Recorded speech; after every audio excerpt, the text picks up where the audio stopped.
translator for them. But let's find out from Motsibi what the latest is. Motsibi, let's try this again. So you were telling us that they did appear, and what happened subsequent to that? Immediately after that, the matter, it has now been postponed to the 26th of August for further investigation. But immediately when the court adjourned, the Libyan nationals refused to leave the courtroom, saying that they want to go back home, they want to be taken home. And you know that if you are before a court, obviously the matter has to be enrolled in court. So it has been postponed. But they were refusing to leave. Some of them, they are still before here, they are still here. They are not. They do not want to leave the courtroom. Motsibi, are we any clearer as to exactly how they got here, who they were sent here by, and also the farm, who does it belong to, and the owner of the company that was training them? We do not have that. I think during bail application, that's when we can have the gist of the information. Remember, at the time when they were arrested, the owner of that farm, he was the one who was assisting the police in terms of the investigation. As I speak to you now, he has not been arrested. He remains as a person who's loose. And I spoke to the police earlier on today. I spoke to the police, who indicated they are not going to rush arresting him. They do not want to bring to education and all those things. So that is why they are taking cautious in terms of that.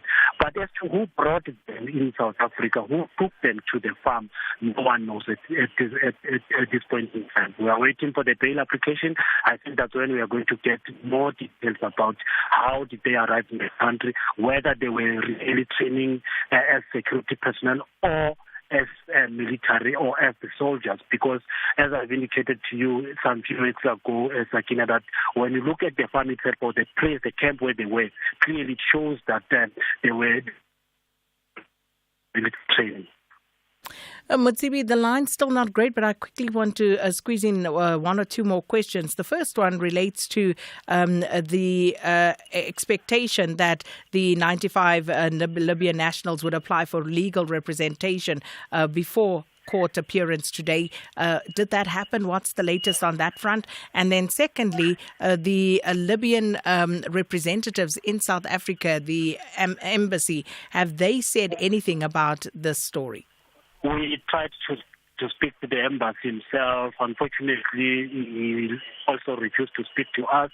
But I can confirm to you that they do have legal representatives at this point in time. You remember that some of the reasons that it was postponed is because they did not have an Arabic interpreter. Today we had one. The matter now is going to enroll, it's going to move. We'll wait up until the 26th of August when they are appearing again. That will then give us more information during the bail application, I believe. Motsibi, thanks so much for the update. 26th of August is when that particular case will resume in the White River Magistrates Court there. And this, of course, is the case against 95 Libyan nationals who've been charged with contravening the Immigration Act.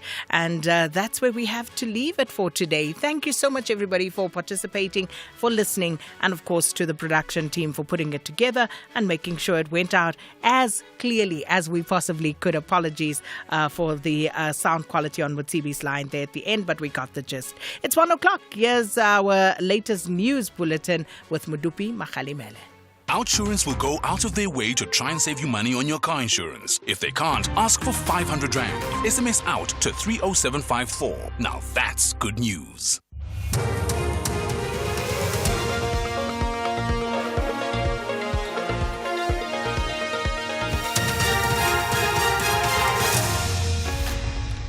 Thanks, SK. The top story is at 1. Fuel prices set to decrease this week, and the Prime Minister of Bangladesh calls it quits. A very good afternoon. Motorists can look forward to some slight relief at the fuel pumps from Wednesday this week. Minerals and Energy has announced that both grades of petrol will drop by 15 cents per litre and diesel will decrease by 28 and 17 cents per litre. The department says a litre of illuminating paraffin will cost 29 cents less at retail level. Spokesperson Robert Make says the decrease is due to several factors. And maximum retail price of LP gas will decrease by 14 cents per kilogram. The reason for these adjustments are the stronger rand against US dollar during the period under review and slightly higher oil prices on average compared to the previous cycle. The slate levy remains zero in the price structures of both petrol and diesel. Water and Sanitation Minister Phemi Majodina says the construction of Phase 1 of a plant that will enable clean water to be provided to Hammanskraal, north of Pretoria, will be completed by October. She was briefing the media on her department's plans and priorities for the 2024-25 financial year. 30 people died following a cholera outbreak due to contaminated water in Hammanskraal last year. Majodina says her department will continue to support the city of Tshwane in its work to repair and upgrade the Rooival wastewater treatment plant and also to enable the Temba water treatment works to become functional again. By October this year, hold us accountable for this. By October this year, Magalies Water will complete the construction of Phase 1 of a package plant to enable alternative source of piped clean water to start to be provided to Hammanskraal. This is not going to be a panacea for all the challenges of Hammanskraal, but out of our intervention, we will provide this Phase 1 and hand over Phase 1 in October and Phase 2 around March. One person has been killed in eSikaleni on the KZN North Coast in a shootout with the police. Police say a group of suspects were wanted by the police for a robbery in the area. Spokesperson Robert Netsewunda says one suspect was shot and killed during an exchange of gunfire with officers. Police had responded to reports of a victim who was robbed at Ndindima area in eSikaleni by suspects who fled the scene. Police traced the suspects and 4 suspects were cornered at Ngombo area. At the sight of police blue lights, the suspects opened fire towards the police, triggering a response from the men of law. One suspect was fatally wounded in the resultant shootout, whilst the other 3 fled into the bushes. A search for them is still underway. The deceased suspect was found in possession of a .38 special revolver firearm with 5 rounds of ammunition. No police officer was injured during the shootout. The partner of the late Justice Yvonne Mokgoro is now facing a charge of culpable homicide. The matter has now been transferred to the Berkeley West Regional Court. Justice Mokgoro died in May after she succumbed to injuries sustained in a car crash in April 2023. David Melesi was behind the wheel. Karabo Siyoko reports. Justice Mokgoro and Melesi were hit by a truck between Warrenton and Kimberley in April last year. Melesi is now facing charges of culpable homicide. The Director of Public Prosecution's Office transferred the matter to the Berkeley West Regional Court. The matter will be back in court on the 20th of August. Melesi is currently out on a warning. Karabo Siyoko, SABC News, Kimberley.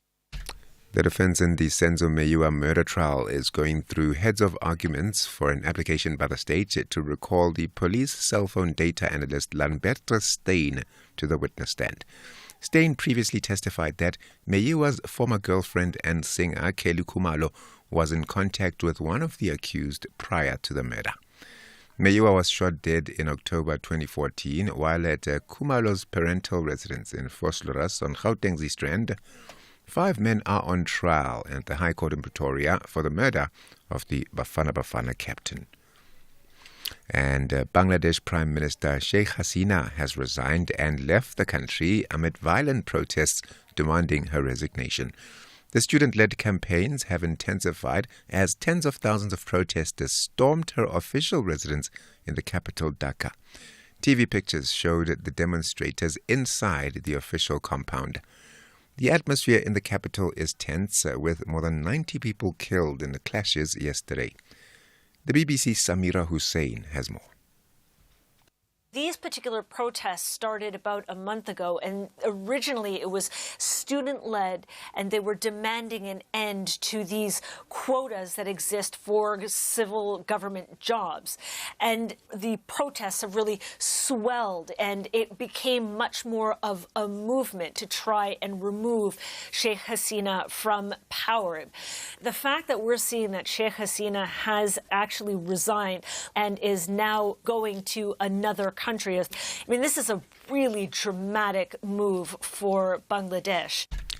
The top story at 1 o'clock, motorists can look forward to some slight relief at the fuel pumps from Wednesday this week. The Full Circle is up next. For SAFM News, Kemudupima Khalemel. Those were the top stories for this hour. Don't miss out on a possible car insurance saving. SMS out to 30754 for a quote. Outsurance, where you always get something out. Outsurance is the best insurance company in South Africa. Outsurance is the best insurance company because they do what they're supposed to do. Because they do what they're supposed to with claims. Outsurance has consistently had to pay claims. Outsurance has the best ombudsman for short-term insurance results for the past 11 years and awarded best short-term in the past 11 years. Here, there, and everywhere. SAFM 107 FM in Kroonstad. Catch the Tastemaster Junior this Tuesday evening at 7 on SABC2. It's the first elimination challenge, and to stay in the competition, the bottom 6 contestants must channel their inner Italian by baking a delicious handmade pizza using leftovers from the fridge. Who will survive to bake another day? Find out on the Tastemaster Junior. Tuesdays at 7, repeat Wednesdays at 1, and Sundays at 4 p.m. Only on SABC2.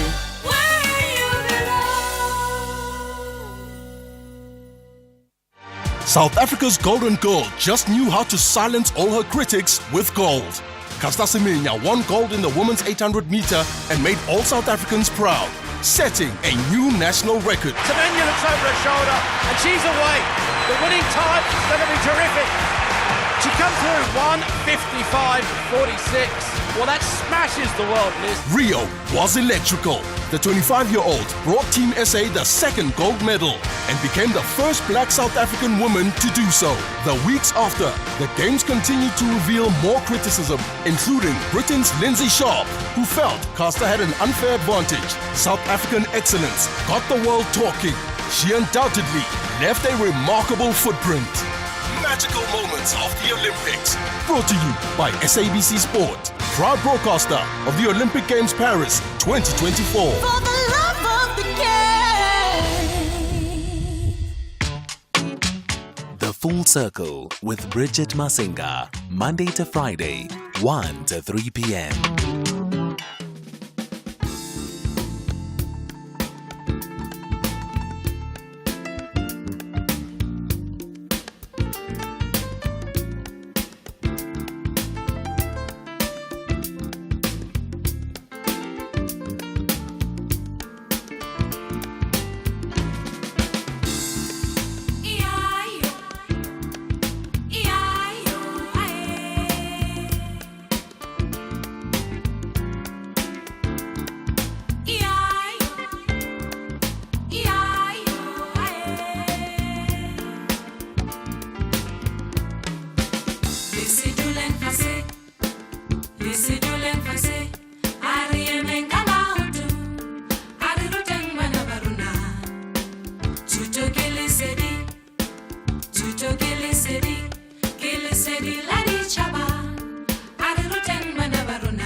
Yeah.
It is Judith Sipuma coming through with the EIEO, and that is how we kick off the show this afternoon. A beautiful, although a slightly chilly Monday from our side. Hope that you are experiencing good weather, depending on which side of the country you are in. Good weather being relative, since we are really in the tail end of winter. So as long as it's not unbearably cold and wet, then it's good weather nonetheless. We've got a jam-packed show for you today, and I'll tell you exactly what's up in a moment. But what an exhilarating weekend. If you were following the Olympic Games that are being hosted out in Paris, Olympics 2024, it's been so nail-biting the entire weekend. I will admit that I wasn't quite paying attention to the Olympics from the onset. And I think what drew my curiosity was, this conversation that's been going on social media around Snoop Doggy Dogg and Flavor Flav, who have been part of the celebrities that have been dipping in and out, but they've been there throughout. Supporting their respective American teams, and just the uniqueness and the energy and the street flair that they've brought to the games, particularly Snoop Doggy Dogg. So this weekend I thought, well, I've got nothing to do. Let me sit and watch the Olympic Games. And what a whopper.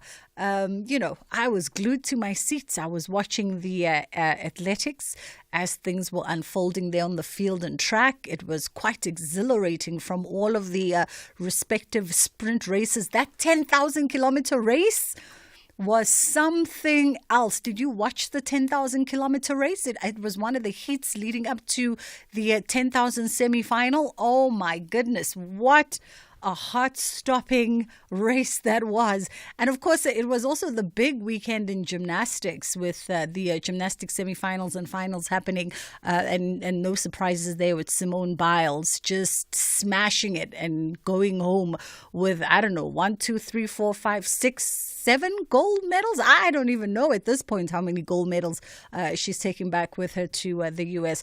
And I guess if you are a South African, the big heartbreak for us was Akani Simbini yesterday, who ran in that man's final and taking fourth place. And our hearts can only break for Akani Simbini because he's been at this for so long. He's been so committed, so dedicated to his craft and his sport. And of course, in Rio, a little research over the weekend to get myself abreast. In Rio, he had placed 5th, and in Tokyo, he had placed 4th. And again last night, he placed 4th by a literal split second. That's how tight yesterday was. I don't know if you've been on social media and you saw that photo finish frame. Like literally, it was just hairs in between 1, 2, 3, 4 and 5th place.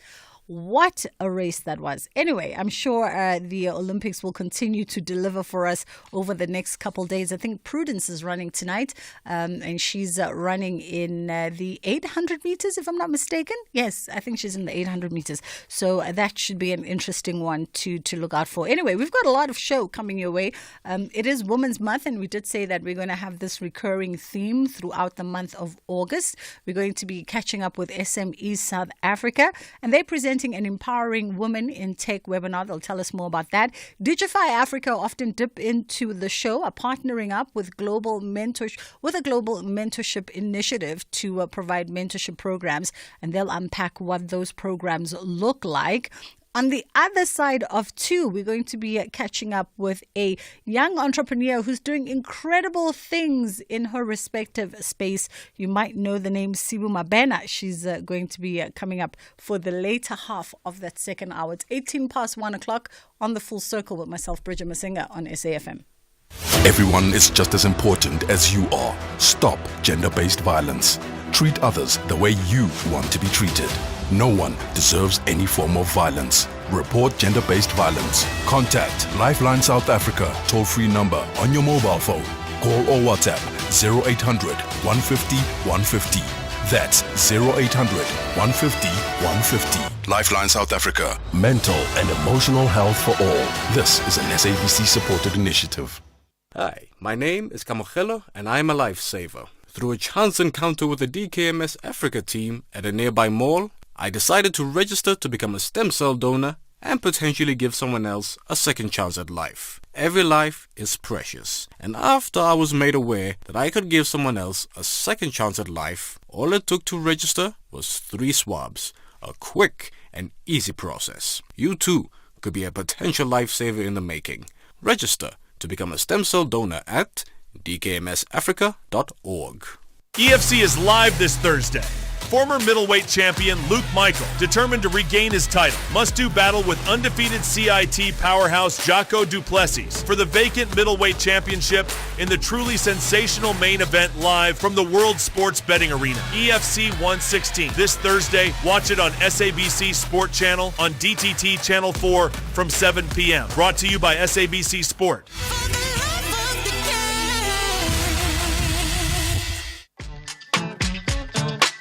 Bridget Masinga, weekdays on The Full Circle.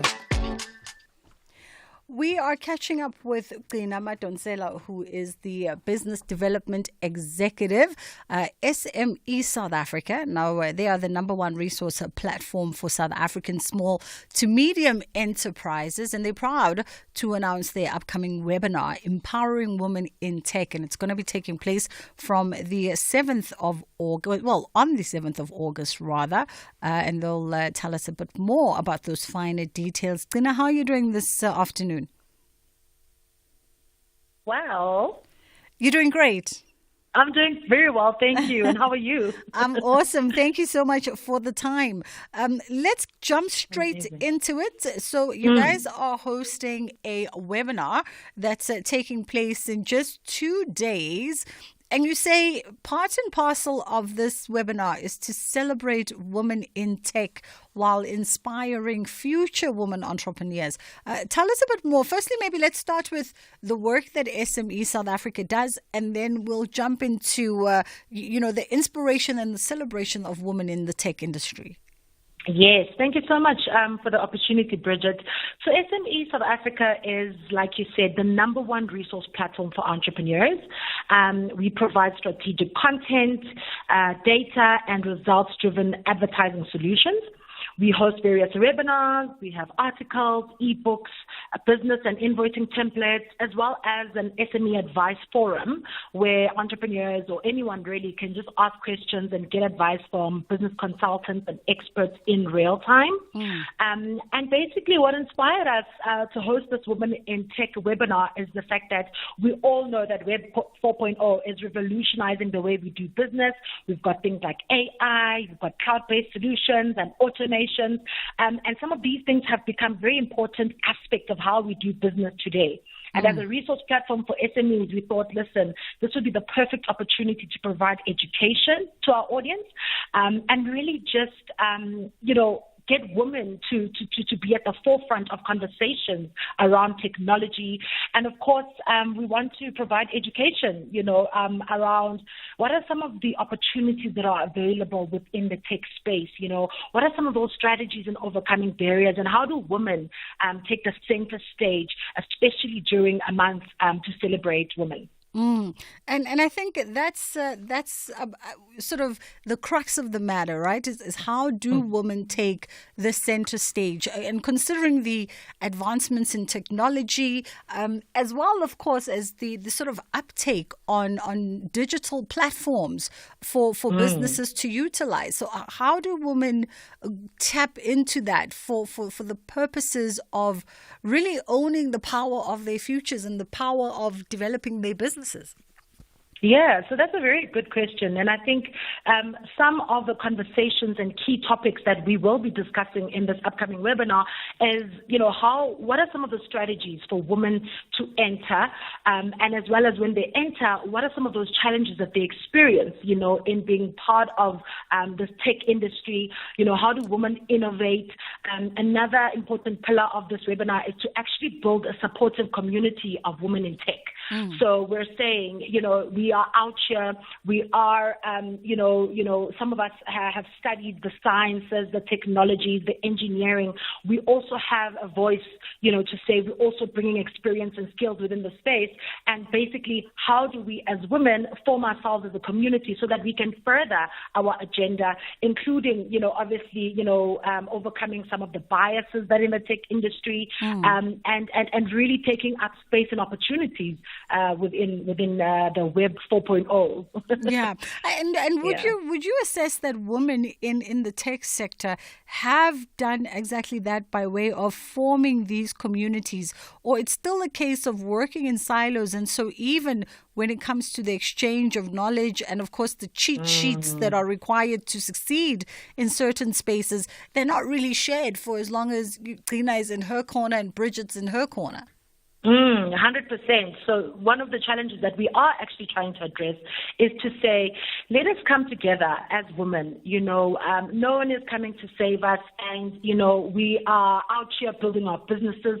So it's best we talk about how best we compete, about how best we package our services, about how best we, serve our customers efficiently, and all of that. So yes, like you said, if I do something in my corner, you do something in your corner, there's a big missed opportunity there, where we can come in and actually talk about some of the opportunities. We can leverage each other's skills. We can leverage each other's expertise and really just start to build this community of women in tech.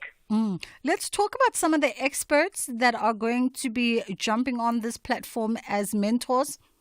Yes, so very, very excited to announce Phumudzo Madzunya. She's actually an experienced business development specialist.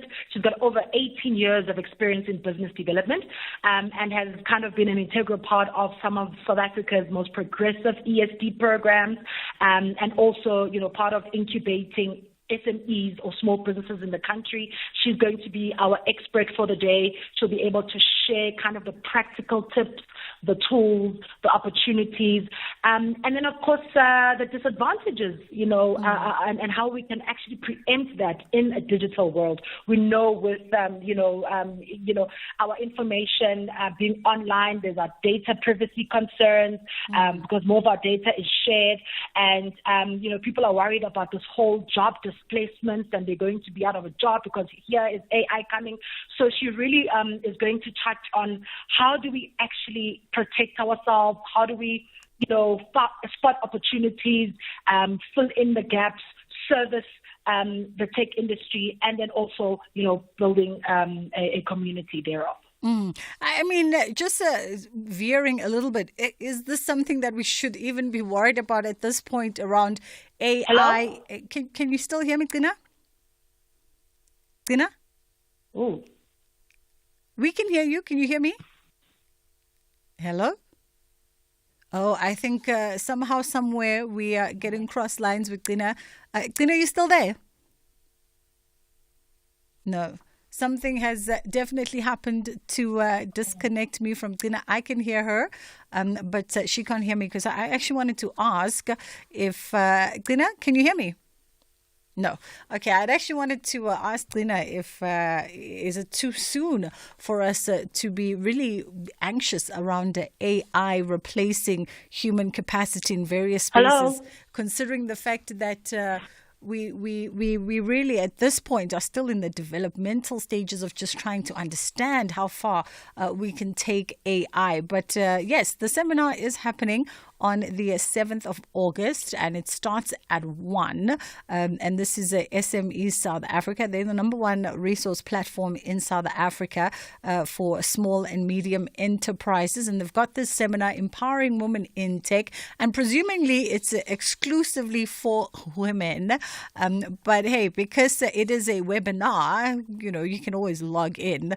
It is available, and I was trying to get the correct URL for you, but maybe we'll confirm it offline with Gcina Madonsela, and then we'll be able to tag it on our Twitter account for you if you have an interest in attending this webinar, which I'm sure is going to be quite wholesome with lots of information for women in technology and those who are aspiring to be in technology. But also, even if you're not in the tech space, it's just a beautiful gathering if you are in business and you are the owner of a small to medium enterprise to log in and be a part of the conversation and find out what roles in the technology sector and entrepreneurship are available for women. And of course, how do you integrate technology into your SME's growth in order for you to be competitive and of course to scale up? We can't deny that we live in a technologically filled environment, and you need to lean into technology in order for you to maximize it for the betterment of your own business.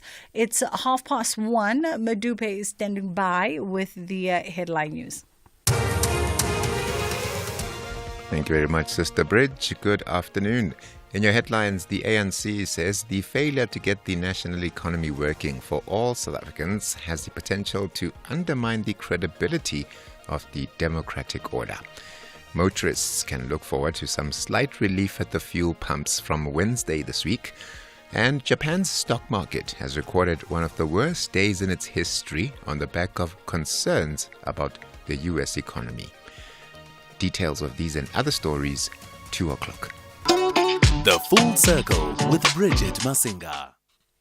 It is the Full Circle with myself, Bridget Masinga, on SAFM. I saw my tech raise his eyebrow and think, that kind of ended weird. It really did. The show must go on. It is a Monday, and we're having a look now at this scam warning. I don't know if you've come across it, scammers who call you claiming to be Inkabi or Hawks officers that are investigating you.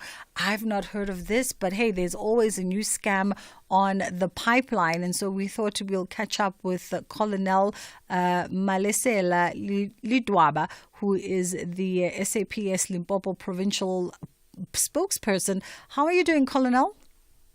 Good afternoon, Bridget, and your listeners. I'm doing well. Thank you for asking. Thank you for the time. So, I mean, we live in an era of a new scam per minute, per day. There's always someone coming up with something. And I must admit, I've not heard of this one trending. But tell me a bit more about this scam where people are claiming to be Inkabi out for you or the Hawks officers. Yeah, it's true, Bridget. You rightfully put it. It is true that from time to time, new kind of, criminalities are just coming to the fore. So that is the situation that we are actually facing in Limpopo. We actually received quite a number of cases where people are actually complaining. One such case, you would find that this person, he will tell you that he has been called by a person who alleged that he's working at the Hawks, so he's investigating a particular case against you. So for you not to be arrested, you will be expected to pay a particular fee. So that is the kind of the situation that we are facing. And the other one is the one that you just earlier on alluded to, where people were actually called, some of them business people, to say that they have been hired to kill you. So in order for me not to kill you, you'll have to pay me a particular fee. So the problem is the moment you accede to that kind of a demand, then automatically you are actually, despite the fact that you at that time you are seen to be a victim, but you actually be perpetuating a corruption in a way. And apart from that, it will also remain a trend where you'll end up being expected from time to time, and not just you alone. Because sometimes when they do this kind of a thing, they will end up involving your family in. So it's safe to immediately notify the police about those kind of calls, so that the police, we've got the necessary resources to deal with these kind of situations, and also to apprehend those suspects. And Colonel, you're saying that you've seen a trend of this in Limpopo. Is there anything that we can attribute this to? I mean, are there particular individuals that you are seeing being targeted more so, and then perhaps it points to some factors, some common factors that are at play?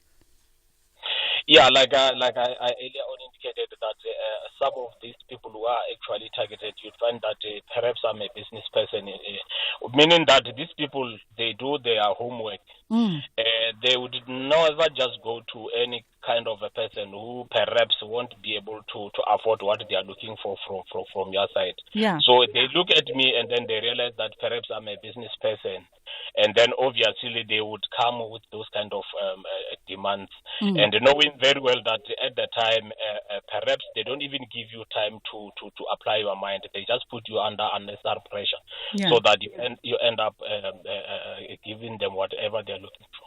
Weirdly enough, Colonel, I can almost understand the anxiety of if you think your life or your family's life is under threat, if you get called by somebody who claims to be Nkabi. I can understand the anxiety and the fear that would lead you to quickly complying. But on the other cases where, for instance, people are being called under the guise that they're being investigated by the Hawks, that lets me further know that perhaps there is another element where maybe the selected, targeted business people are really doing some dubious businesses. Because if I get called where someone says I'm being investigated by the Hawks, I'm like, sure, go ahead.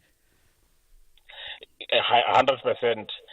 Hence, we are saying if you know that you are clean, so there's no business for you to be worried. Rather, call the police so that we come in and then we come to your rescue. So that is a passionate plea from our provincial commissioner and the management to say we have noted that this now is becoming it's becoming a trend in our province, where now people are being approached. Any successful leads in pinpointing who's behind these scams? Well, obviously, we are having the task teams which are actually dealing with these kind of cases. Hence, the SAPS management, the Provincial Commissioner, Lieutenant General Tembi Hadev, and her management, they are actually appealing to our communities to say, if you experience this kind of a situation, don't hesitate, just immediately call your nearest police. Then we'll be able to call the relevant components to deal with the matter. And okay. I mean, very interesting, this scam. So I guess be on the lookout for this particular scam. And are they making contact by way of, after that initial phone call, is there any other subsequent threat pattern that you're seeing that maybe heightens the anxiety and the panic so that victims do comply, that you're able to share? Yeah, I think the main focus, they are actually making use of the call. They persistently make use of a phone call to try and put you under the corner to comply. Yes. And is SAPS able to track these phone calls, like track down the numbers? Are they using recorded, cell phone numbers, and we're able to do that work?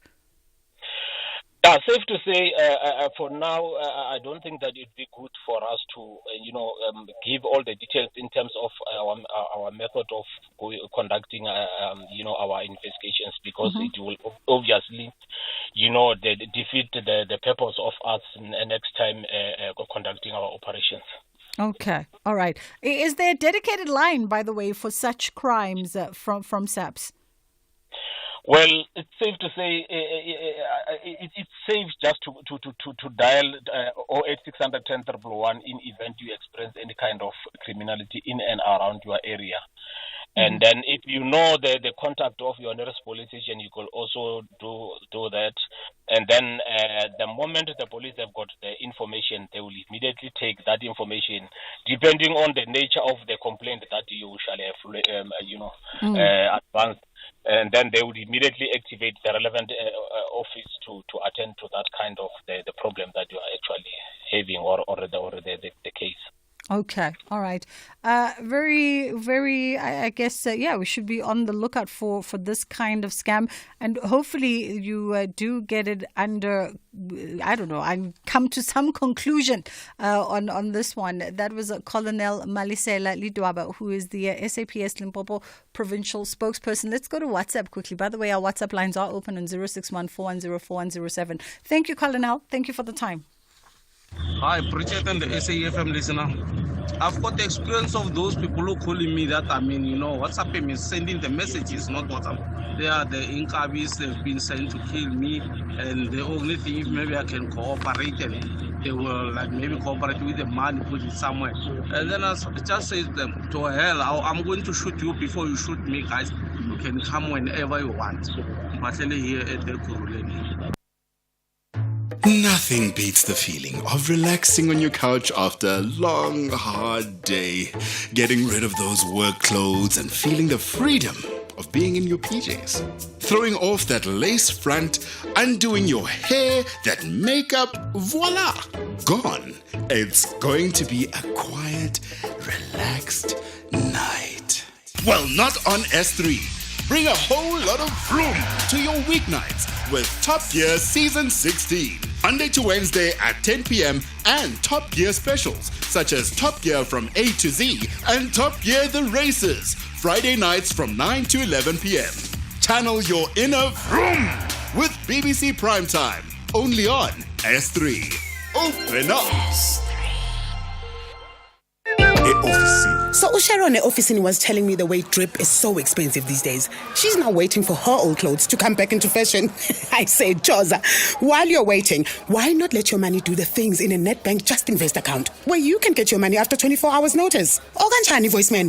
In Jalo Mabel, you can earn up to 8.75% interest. Anyone can open an investment account via the Money app in under 2 minutes. See money differently. Nedbank. We're a licensed FSP and registered credit provider. Promo rates apply. With Witness the global battle of great athletes from South Africa and from all over the world in the Olympic Games Paris 2024. From the heart-pounding races on the track to the graceful routines on the gymnastics floor, each event promises to deliver moments of sheer brilliance and sporting excellence. Live the intense rivalries, inspiring comebacks, and record-breaking performances right here across all SABC TV channels, SABC radio stations, on the move with SABC Plus, or online on sabcsport.com. Hashtag the global battle of great athletes. The Olympic Games Paris 2024. Brought to you by SABC Sport.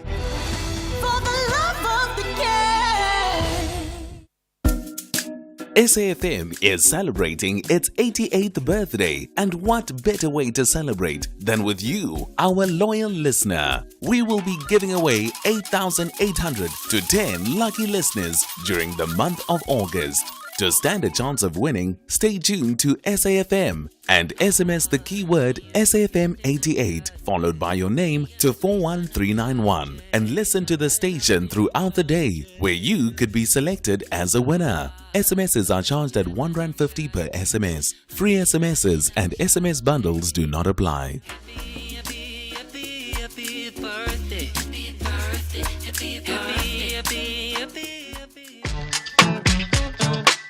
Bridget Masinga, weekdays on The Full Circle. So I just heard from my producers that when they call for the scam, what they've seen sort of floating around social media is that they ask for, relatively small amounts, like 5,000 Rand, and we'll tell you who sent us as the Ngabi to go kill you. So I'm thinking the math is not mathing, because Ngabis are getting paid tens of thousands, hundreds of thousands of Rands to kill people, sometimes millions. So a little 5,000 Rand definitely is not coming from a reputable Ngabi. I'm like, just watch the people in your life a little bit closer. Just see if someone's just acting a bit weird, if they're twitching a bit weird, you know what I mean? Because they're probably playing Russian roulettes with their own contacts, going, no, you call my cousin, you ask, because she doesn't know your voice. You know what I mean? So just watch the people in your life. We've got Unotando Gininda, who is the Digify Pro manager at Digify Africa, the Digify, my apologies, PRO manager. How are you doing, Notando? I'm okay. How are you? I'm great. Thank you. I'm trying to think who would call me and ask for 5,000 Rand so that I can tell, or they can tell me who the Ngabi is. This is the problem. I'm good. Thank you. Let's talk about Digify. You guys, we know you all now. You're a non-profit organization. And you really go about the business of providing digital skills training, right? But you've got this incredible partnership that's coming out with Global Mentorship Initiative. Tell us a bit more about that. All right, cool. Firstly, I'd just like to say hello to you and your listeners. And thank you so much for having me. Pleasure. And this partnership with Global Mentorship Initiative, this partnership is a really exciting one for us. I think as an organization, as for our alumni, most definitely, and really one that is very close to my heart as a youth mentor and a mentee myself. So Digify Africa runs 2 digital entrepreneurship programs called Digify Pro Online, which runs across South Africa, Kenya, and Nigeria. And we also have another program called Digify GPs, which is General Practitioners, which runs in the Kimberley area in Northern Cape. Through these programs, we basically graduate hundreds of students per year and also provide them with post-training support, such as work readiness workshops, work placement assistance, tips for the gig economy, and now the mentorship through this partnership with the Global Mentorship Initiative. And through this partnership, really, our alumni are just now able to access GMI's extensive network of experienced mentors that work for prominent tech organizations around the globe who are basically just providing them with personalized support, industry insights, as well as career guidance and advice to help these young professionals who are now entering this market to navigate the challenges of the modern workplace, as well as this ever-changing digital industry that they have now basically embarked on.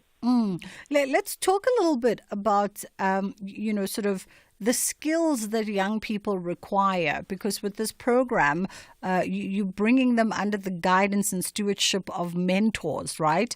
And let's talk about what that guidance and what are those skills and the kind of networking that's required for young people to succeed when they enter these spaces. Yeah. So with this program, we've piloted the program at the beginning of this year with our Nigerian cohort, right, where 50 of our graduates have already been matched with mentors and are receiving 12 mentorship sessions through the program. So the program is covering resume and CV creation, job interview preparation, personal skills development, developing your career plan. They help them with using advanced LinkedIn techniques to enhance their LinkedIn profiles as well as their job search.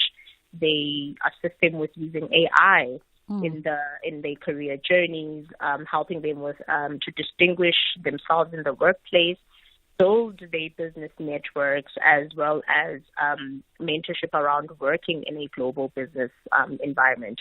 So these are all, for us, skills that are very crucial for our program, as we don't just train our alumni for the local workplace, but rather for entrepreneurship and the gig economy. So it's very important that we make sure that they are ready to hit the ground running and take up opportunities, not just for locally, but globally as well. And we speak a lot, especially in the South African context, about the importance of mentorships, but also the importance of experience. And I guess this kind of partnership and program helps to bridge the gap between the two. Yeah, definitely. So the synergy between Digify Africa and GMI really comes from the fact that both organizations are truly committed to bridging the skills gap and connecting youth leaders with careers. So us at Digify Africa, we believe in investing in the youth as well as utilizing the power of technology to make education and economic empowerment accessible. And the reason we mainly use digital technologies and platforms to deliver our programs is to be able to introduce the youth to the digital economy and the possibilities of global opportunities, which means then reducing the unemployment limitations as well as local and global inequalities. Whereas GMI, through its mentorship program, guides and connects thousands of refugees and students to their first sustainable job in over 100 countries. So this partnership for us is really just a powerful source that is meant to basically create a thriving digital ecosystem that nurtures talent and drives economic growth across the African continent. Yeah. Let's also direct our people to your platform where they can go and familiarize themselves with the work that Digify Africa does. And, of course, the mentorship programs and the skills development programs that you've got going on. Where's the, let's verify the platform and if there's a respective tab that they can be on the lookout for. Yeah. So they can visit our website, digifyafrica.com, and go to our Academy tab where they will find Digify Pro Online. Through Digify Pro Online page, they will then find the different programs. So this year we've actually even changed the Digify Pro Online program, and it now goes, it is delivered in 3 progressive phases. So, for instance, we are currently busy with the Digify Pro Online essay cohort. So applications for that cohort are closed, but students can or youth can actually apply for our Digify Foundational program and basically familiarize themselves with the digital marketing course so that they can be able to then apply for the next cohort when it does open. But our cohorts for the intermediate program is currently open for youth in Nigeria and Kenya, so they can then still apply for that program. And then we will also then be opening up our advanced program for our alumni who have already graduated from the intermediate program later on in the year. So they can visit that digifyafrica.com page to find out more about the Digify Pro Online program. And then for the mentorship program, they can then visit the globalmentorship.org page, which is that Global Mentorship Initiative's website. Wonderful. Notando, Gininda, thank you so much for the time. And Notando is the Digify Pro Manager at Digify Africa. You heard those URLs that you can go and visit, digifyafrica.com, and of course, globalmentorship.org. It's just gone 10 to 2 o'clock. It's time for Kids Corner. This program is brought to you by SABC Education, enriching minds, enriching lives.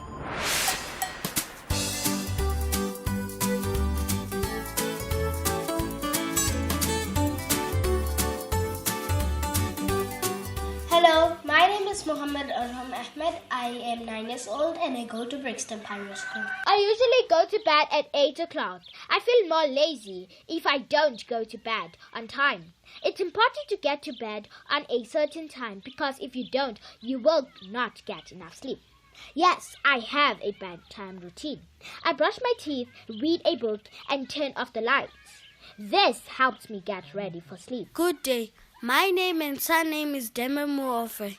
The time that I usually go to bed on school nights is 8 o'clock. If I don't go to bed early, the next day I'll struggle to wake up and I won't have enough energy to go through the day. It's important to go to bed at a certain time so the next day you're not late for school and you can listen to the teacher properly and actively. I do have a bedtime routine. First, I go to bath, I put on my pajamas, I put on my bonnet, my gown, I go to eat. Sometimes my mom reads us bedtime stories when she's not tired. My name is Lorraine Moyo. Midweek, I go to bed at 9 p.m. or latest 9:30. During weekends, I stay up until 10 p.m. or 10:30. To tell the honest truth, I am usually forced to go to bed. Unless if I am very tired, then I go to bed by myself. If I had a choice, I would sleep at 10 p.m. every day. Before going to bed, I brush my teeth, change my clothes into pajamas, and go to my mom, dad, and brother to wish them a good night's sleep. And then I get into my blankets and read before I sleep. I always have books next to my bed. Going to bed earlier is very helpful because I become more alert and concentrate better the next day. If I sleep late, I usually keep yawning in class and that upsets my teacher. Thus, as children, we must go to bed early so that we wake up fresh and ready for the next day. Thank you. Hello everyone, my name is Ashley Kabamba. During weekdays, I go to sleep around 9 or 10 p.m. and on weekends, I can go to sleep around 11 or midnight sometimes. I feel like I am both forced and have my own choice in what time I should go to bed. But on weekdays, I am forced to go to sleep on time for school. If I had a choice to go to bed anytime I would like, I would stick to the original plans into going to bed because the brain needs 8 hours of sleep. My routine before going to bed is to bath, brush my teeth, then go to sleep. I do find going to bed early helpful because you will always have energy for the rest of the day. Hello, my name is Dembana Madin. I'm 8 years and I'm in grade 3. At midweek, I go to bed at 8 o'clock. And at the weekends, I go to bed at 10 o'clock. I sometimes get forced to go to bed during the week. If I had a choice to go to bed, I would go to bed at 10 o'clock every night. My routine before going to bed is I prepare my uniform for school, then I go to the toilet, then I pray. Then I sleep so I can have lovely dreams. Good day, my name is Monet Angel. I usually go to bed at 9 p.m. when I'm going to school. And how I feel the next day when I don't go to bed on time is that I'll be feeling very tired, and when I'm in class I'll be disrupted because I'll be feeling sleepy. like I really need to sleep. I think it's important to go to bed at a certain time because that way your body will get used to the time that you usually go to bed at, and it can relax while you're sleeping so that when you wake up the next day, you feel energized and you're ready to go to school. I don't really have a bedtime routine that helps me get ready for sleep. I just go to bed and I sleep. The time that I go to bed in a midweek is 9 o'clock. On weekends, I go to sleep at least at 12 o'clock or 10 o'clock. No, I'm not forced to go to bed. I go to bed on my own. If I had a choice to go to bed anytime I want, what time I would go to bed is maybe 9:30 on weekdays and maybe 2 a.m. in the morning when it's weekends. What my routine is before going to bed is eat and fix up all my school uniform for the next day. I brush my teeth and make sure that my teeth are really white, and then after that I change into my PJs, and then after that I'm all ready for bed, and I get into bed, say my prayers, and then go to bed.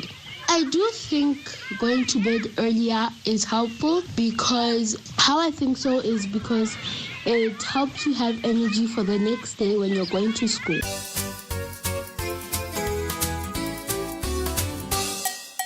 Hi friends, and happy Monday!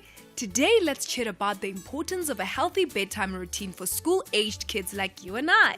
Getting to bed early is important because it ensures that you get the rest your body and mind need to function at their best. Sticking to an early and consistent bedtime can significantly impact how you feel and perform in school the next day. There are numerous advantages to maintain a regular sleep schedule. To start, sufficient sleep enhances your ability to focus and learn effectively in school. When you're well rested, you can concentrate better on your lessons, retain information, and grasp new concepts with ease. On the flip side, not getting enough sleep can leave you feeling fatigued and struggling to concentrate, making learning more challenging and less enjoyable. Additionally, sleep plays a vital role in your mood and happiness. A good night's sleep rest allows you to wake up feeling rejuvenated and ready to tackle the day. Children who don't get enough sleep are most likely to catch colds and other illnesses because their bodies don't have enough time to recover. Establishing a bedtime routine also fosters good habits. Engaging in consistent activities each night like brushing your teeth, reading a book, and turning off lights at a set time instills discipline and responsibility. These habits will serve you well as you mature and learn to manage your time and responsibilities. Going to bed early gives you the energy to enjoy your favorite activities. Whether it's playing sports, spending time with your friends at school, or pursuing hobbies, being well rested means you have the stamina to engage in what you love. Plus, it reduces the chances of feeling tired or irritable to have fun. Always remember that establishing a consistent bedtime routine and getting enough sleep is important for us as children. It can improve academic performance, promote overall well-being, cultivate positive behaviors, and provide the energy needed for enjoyable activities. Make sure to prioritize going to bed early to reap the rewards of a restful night. This program was brought to you by SABC Education. Enriching minds, enriching lives. Outsurance will go out of their way to try and save you money on your car insurance. If they can't, ask for 500 Rand. SMS out to 30754. Now that's good news.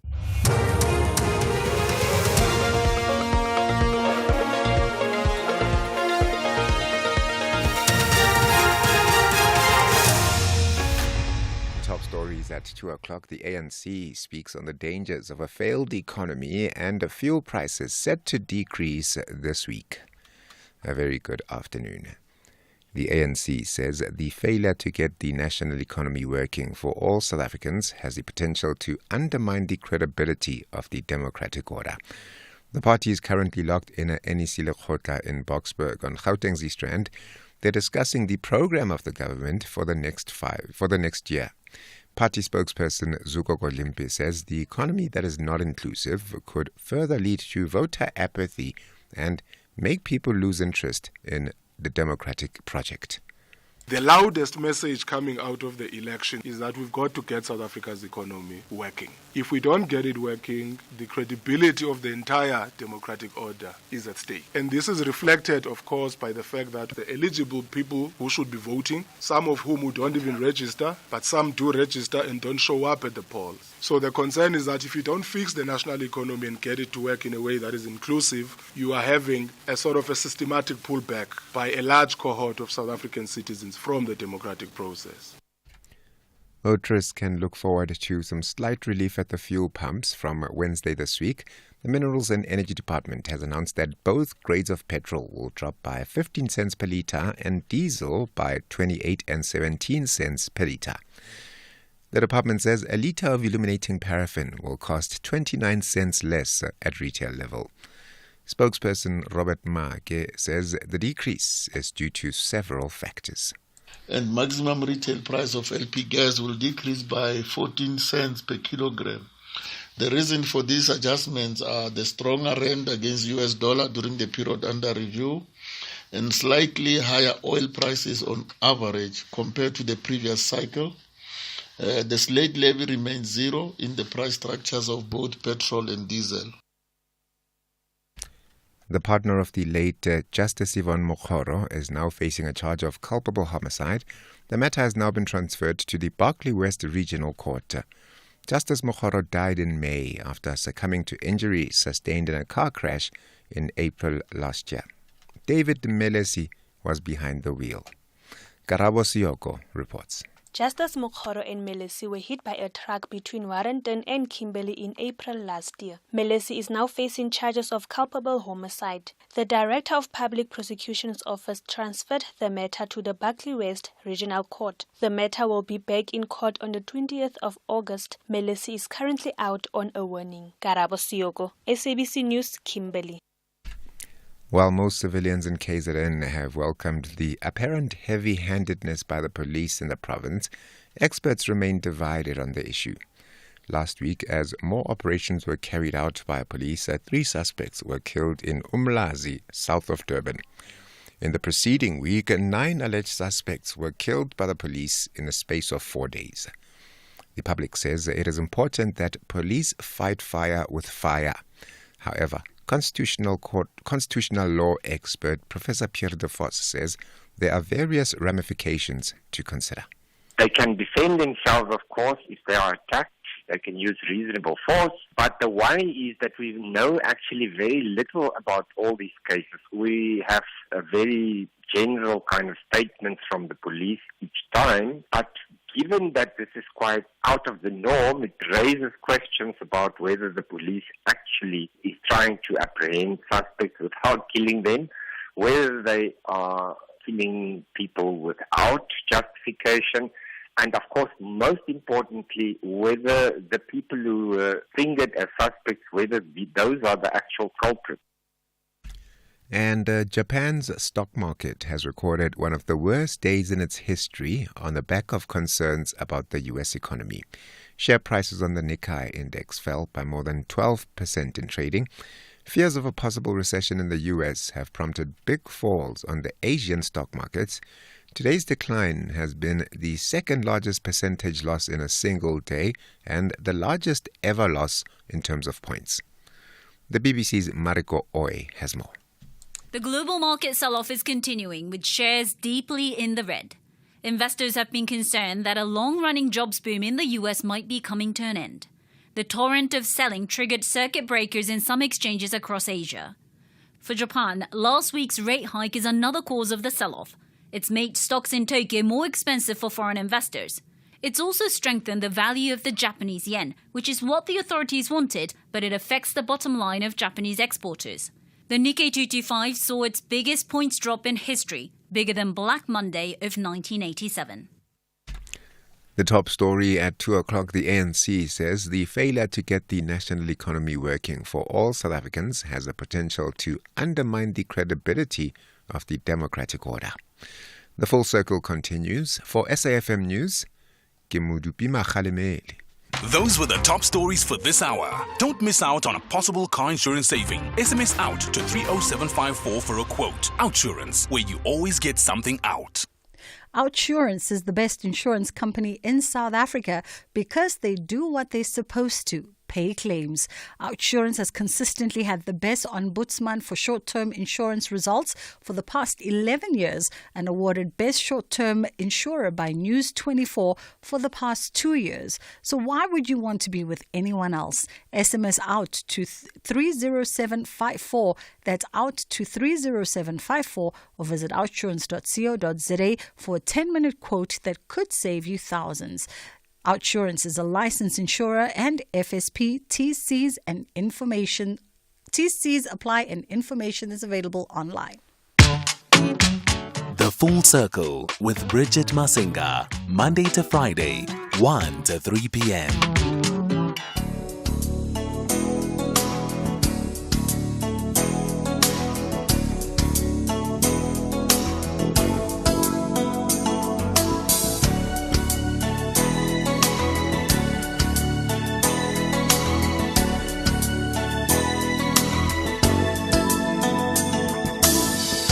Mbali ya mainchi yote,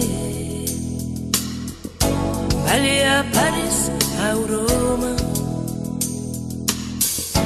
kuna watu masikini hawali hawaombi, wanaitika tu vile wale watu naimba kama wanalala njala tu vile kila siku.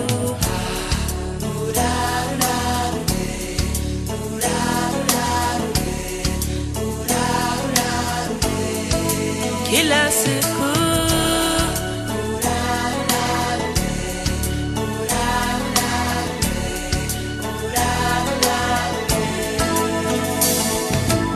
Wacha ile maneno ya bure,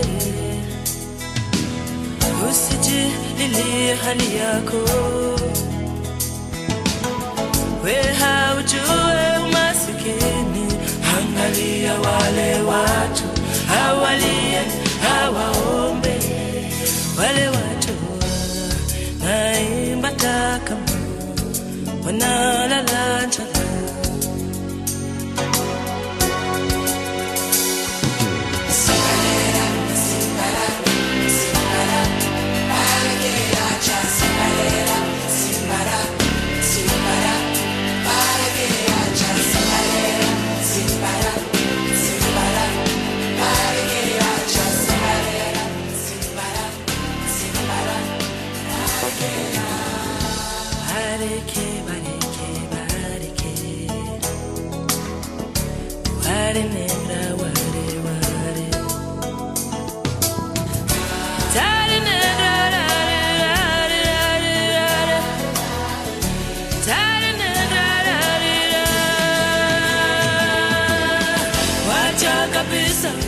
Waza kama wewe haupashi jua maisha yao, yuwana siye mbali yao, tunaweza wasaidia kila siku. Yeah.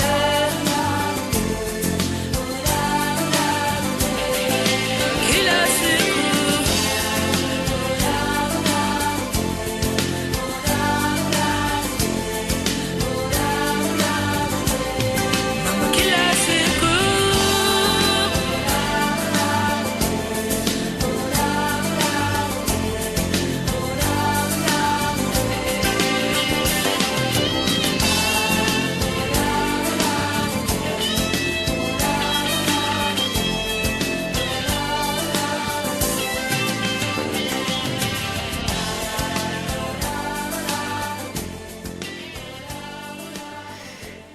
Janine coming through with Waluwatu. That is how we enter the second hour of the show. It's just gone 10 past 2 o'clock on this fine Monday afternoon. I hope you're having a great start to your week. It promises to be a good week.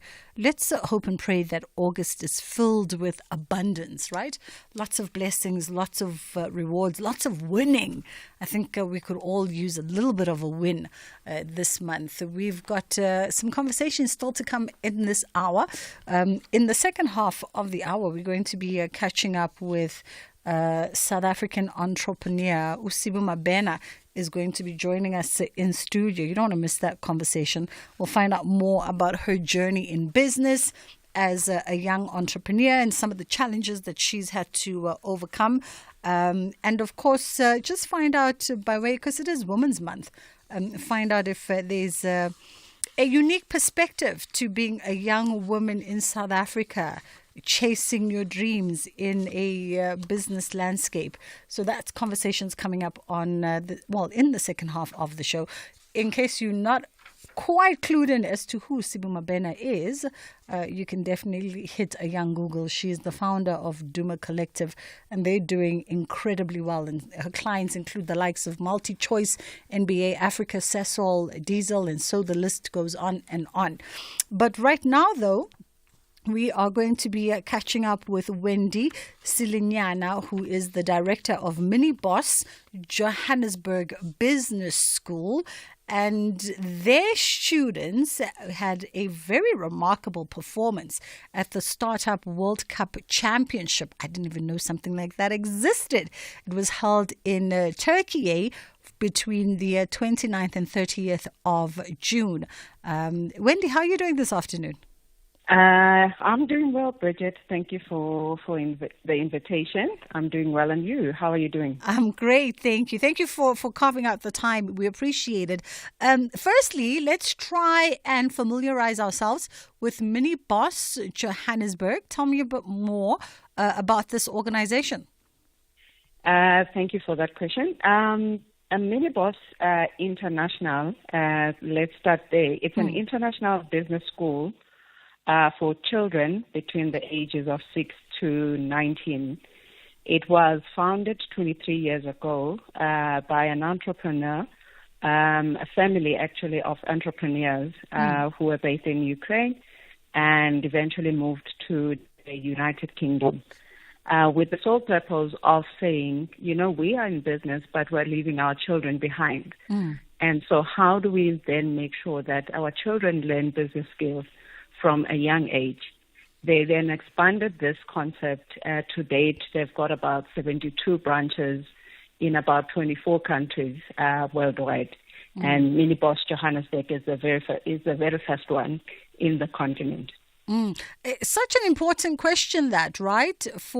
I think for anybody building something, at least it's always at the back of my mind, and I don't even have children, but for anybody building something, the question of how do you ensure that your children are well equipped to take over, manage, run the thing that you are the thing that you are building, should anything happen to you. And I think, do you think South African entrepreneurs and captains of industry spend enough time thinking about this and thinking about the role that their children will play in the future? I think some parents do, to an extent that they, if you look at the Jewish families, you'll find that business, children get to learn business at a young age. They get to be incorporated in the family business at a young age, and they grow up to work within the business. Now, in some of the ethnic groups, you'll find that that's a far-fetched idea. The normalcy is go to school, get educated, graduate, and you can then find yourself a job. And with Mini Boss, we're saying children can start to own a business at a young age. They can start their own business, learn business skills, network globally, and build a network of other global business entrepreneurs that can be part of their ecosystem. So that's what we are training and teaching young people to say, I can use my skills, I can use my talents, I can use my gifts to create, or I have an idea that I want to create and start earning money from a young age. and build that business. Wendy, and we're definitely going to get into the competition and your team, but I think what you've just said also speaks to the importance of people understanding that entrepreneurship, by and large, is taught because it's the confidence that comes with certain business skills.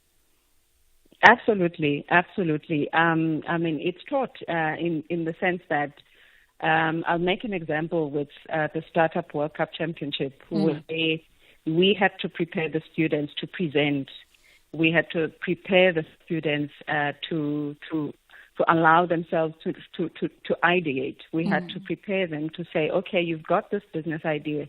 And part of the program in Miniboss is that we take them through a process of ideating through a business incubator to a startupping phase, to a presentation phase, a stage where you are now looking for funding from angel investors to invest in your business. From that stage, then you are positioning your business in a global stage where you can get people to buy into your business or to buy your products or services, and not just locally but internationally as well. From everything that you are saying, it sounds like an incredible program and going a long way towards just building the skills and the confidence of young people.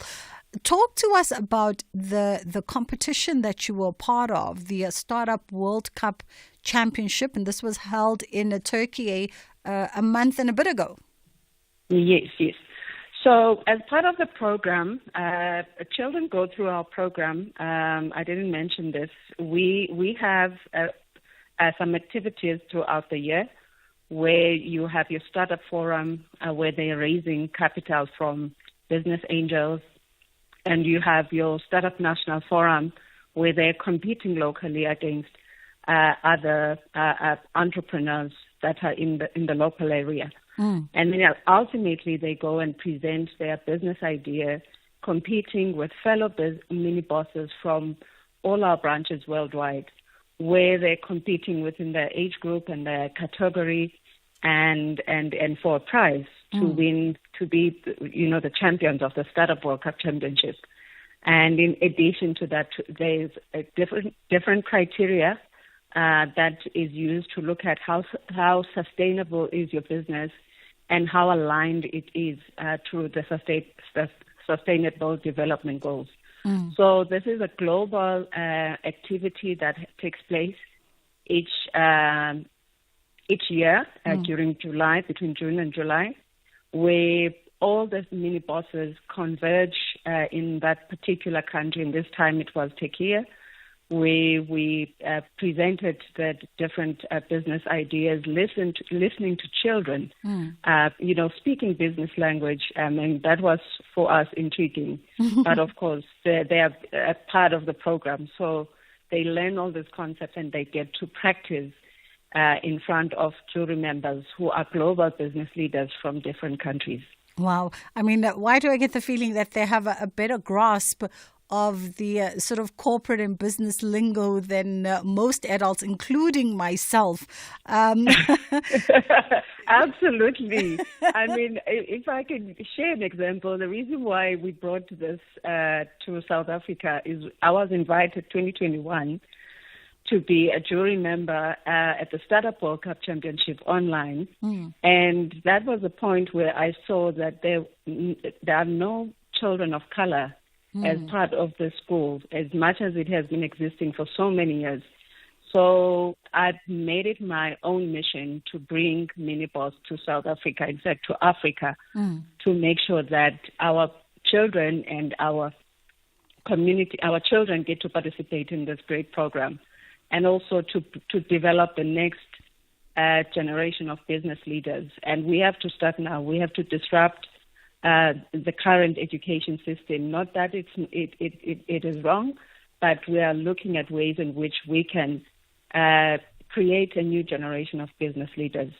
And let's talk about, and also this particular competition, the startup competition. This is not some, just competing against 2-3 countries here. We're talking about kids going head to head with children from 23 other countries. 26. Absolutely. To come up, and our students, might I add, they came back with an award, and a gold award, Sustainable Development Gold Award, from competing amongst 26 countries. Wow. Okay, so they presented what was called the African Luxury Experience Project. Run us through what was that. Okay. So they've been traveling with their parents for a number of years, and often what they picked up is that when they are asked in other countries, "Are you from Africa?" There's a misconception that Africa is a jungle. There's a misconception that we have zebras crossing the road while the cars are. So they even packaged this African Luxury Experience, which is a service business where they are, putting together packages for tourists who are wanting to come to South Africa and experience South Africa for themselves.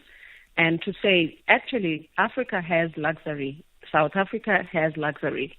So we are going to showcase it to you by making sure that we package some experiences that will better position South Africa worldwide and demystify the misconceptions that other people in other countries have about our country. And when it comes to what is it called? The unique selling proposition, USP. That's the acronym I was looking for. When it comes to the USP that spoke to the Sustainable Development Goals, what was that? For them, it was looking at how they are ambassadors of their country, one, and looking at how they are increasing tourism in terms of being young and increasing tourism in their country. And lastly, they are looking at ways in which they can be ambassadors for actual South Africa to sell. They went there as ambassadors of South Africa. It's not a hard sell when you think about how amazing South Africa is. On the one hand, we have the likes of Trevor Noah. We're at the height of the Olympics. We have Abo Akani Simbini. So I'm sure there was a lot for them to pick from when it came to positioning South Africa as that luxury experience. There was a lot. Actually, they said they were inspired by watching the ad. Oh, really? We have our own, they took it upon themselves to say, we have, let us take up space and also put our hands on deck to position South Africa as a tourist destination and to position South Africa as, as a luxury destination because we have an amazing country. And if you've been traveling throughout the world, you will realize when you are in those countries that actually South Africa is a great country. Yeah.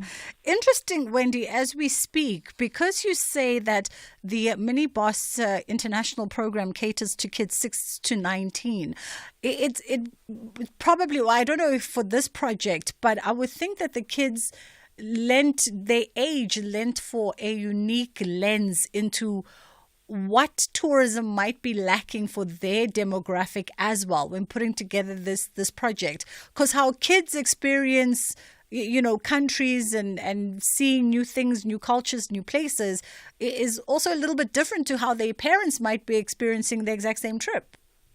No, absolutely. The first thing that kids would look for is how do we entertain ourselves in this country? And so that's the focus that they will be, taking on to themselves to say, well, how do we package a family deals that will ensure that, children are catered for, adults are catered for, and everyone as a family unit, they get to experience the luxury within South Africa. Mm-hmm. Now, for those parents that are listening and they think that, hey, this mini boss program might be of tremendous use to developing my child, how do we get involved with such a program? Our classes take place at Nedbank in Sandton. Okay. Every Saturday, so it's a weekend school. It doesn't interfere with the general schooling system, so it's more like an extramural that a child would take on. So they can reach us on LinkedIn as Miniboss Business School, and they can reach us also on Facebook as Miniboss Johannesburg. They can also reach us on Instagram as at Miniboss Johannesburg 1. They can find us there.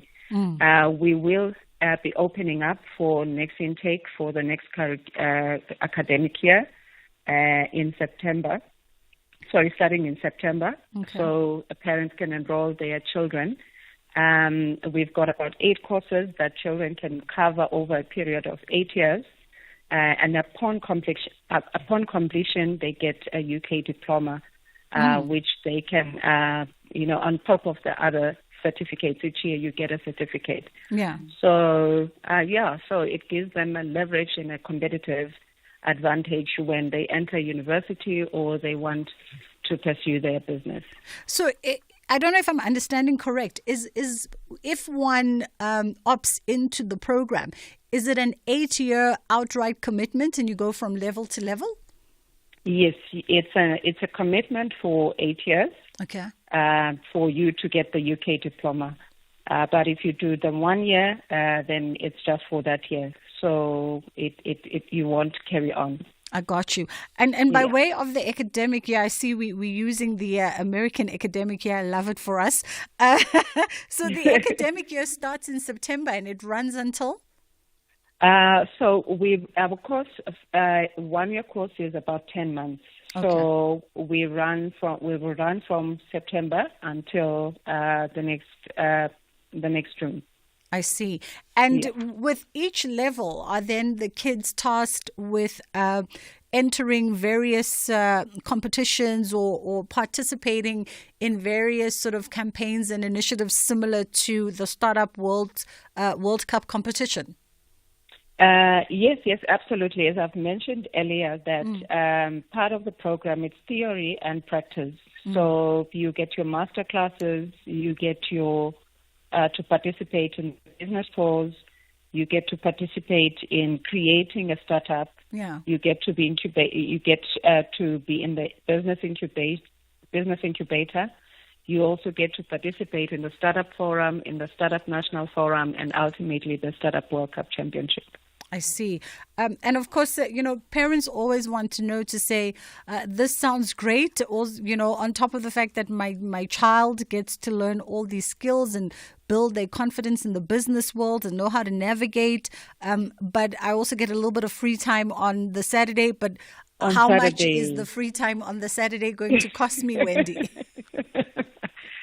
So at the moment, we are going for £1,800. Okay. That translates to about 41,700, depends on the rating on the day. Okay. Yeah. Okay. Awesome stuff. Yes. Wendy, we appreciate the time with you and congratulations to your young team at Miniboss Johannesburg for nabbing that Sustainable Development Gold Award category at the, of course, the Startup World Cup Championships that were held in Turkey. And you heard Wendy and her team can be found on LinkedIn. If you look for Miniboss Business School, you'll find them there.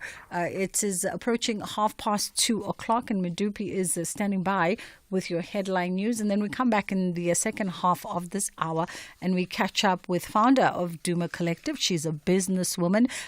She specializes in brands and communications. And she's going to tell us all about her journey since starting up Duma Collective back in 2017 and everything that has led to her incredible success. Sibu Mabena is going to be joining us. Thank you very much, Sister Bridge. Good afternoon. With the news headlines, ke Modupi Makgalemele. Water and Sanitation Minister Phemi Machodina says interventions in the Emfuleni local municipality to address a sewage spillage into the Vaal system is yielding results. The ANC says the failure to get the national economy working for all South Africans has a potential to undermine the credibility of the democratic order. And the army chief in Bangladesh says he's forming an interim government after the Prime Minister Sheikh Hasina resigned and fled the country a few hours ago. Details of these and other stories coming up 3 o'clock. Catch the Tastemaster Junior this Tuesday evening at 7 on SABC2. It's the first elimination challenge, and to stay in the competition, the bottom 6 contestants must channel their inner Italian by baking a delicious handmade pizza using leftovers from the fridge. Who will survive to bake another day? Find out on the Tastemaster Junior. Tuesdays at 7, repeat Wednesdays at 1 and Sundays at 4 p.m. Only on SABC2.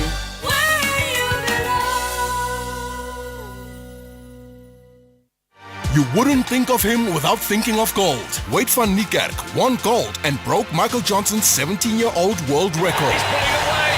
It's an unbelievable victory by a huge margin. A century of history and 43.03. Van Niekerk's performance at the men's 400-meter final will undoubtedly be remembered forever. Although he was running blind in lane 8, considered the worst lane on the track, the 24-year-old rider gave it his all and broke a 17-year-old record and won gold at the same time. South Africa left Rio with 10 medals and numerous first times. The country's athletes wrote their stories into the Olympic history books and will forever be admired for their achievements. Magical moments of the Olympics, brought to you by SABC Sport, proud broadcaster of the Olympic Games Paris 2024. For the love of the game.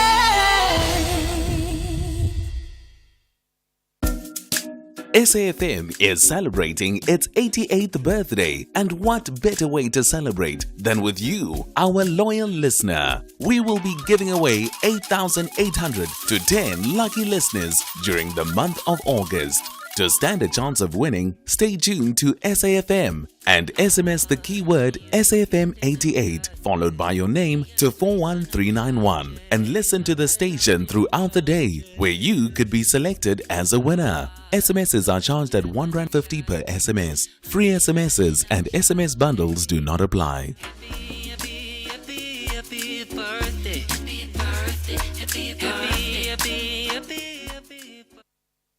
Nothing beats the feeling of relaxing on your couch after a long, hard day, getting rid of those work clothes and feeling the freedom of being in your PJs. Throwing off that lace front, undoing your hair, that makeup, voila, gone. It's going to be a quiet, relaxed night. Well, not on S3. Bring a whole lot of vroom to your weeknights with Top Gear Season 16. Monday to Wednesday at 10 p.m. and Top Gear specials such as Top Gear from A to Z and Top Gear The Races. Friday nights from 9 to 11 p.m. Channel your inner vroom with BBC Primetime. Only on S3. Open up. SA Schools football comes alive on the 9th and 10th of August 2024 at Sarawak Park, Wits University for the SA Schools National Championship from 9 a.m. daily. The best under-15 boys and girls representing their province's school teams will battle it out to try and be selected into the under-15 schools national team.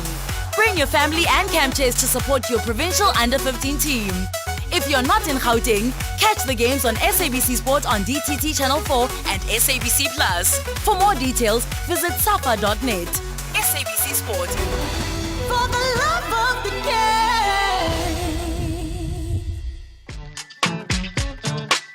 Bridget Masinga, weekdays on The Full Circle. It is Women's Month, and of course, we are introducing you to a phenomenal young woman. And this particular leading lady in public relations is a household name now. She's a formidable force. Look at her busy Like she also is wholly and into social media. She's a formidable force in the world of communications and brand building, having built her really spectacular enterprise Duma Collective, which has rooted itself in South African pop culture and corporate culture alike, with clients like MultiChoice, NBA Africa, Sesol, DSTV. The list goes on and on. She's been behind some of your favorite household brands.